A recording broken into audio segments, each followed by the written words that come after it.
Hi everyone, welcome back to another video. Today I'm going to show in this video how to fix Facebook down navigation bar problem on your Facebook app.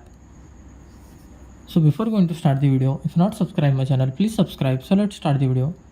Guys, if you are facing down navigation bar problem on your Facebook, then I'll show you how to fix this issue.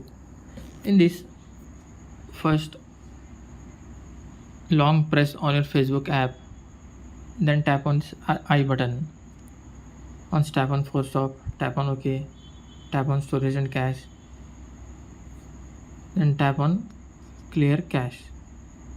After that, close this window, open Play Store, then search for Facebook.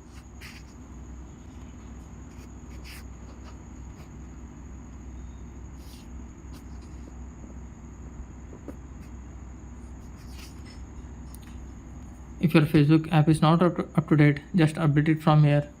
After updating, restart your mobile. After restarting, hope your issue will be resolved.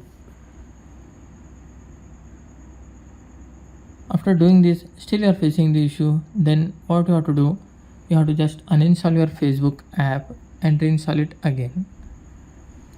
That's it guys. So in this way you can fix down navigation problem in your Facebook. Thanks for watching. Hope if you like this video, please like, share and don't forget to subscribe.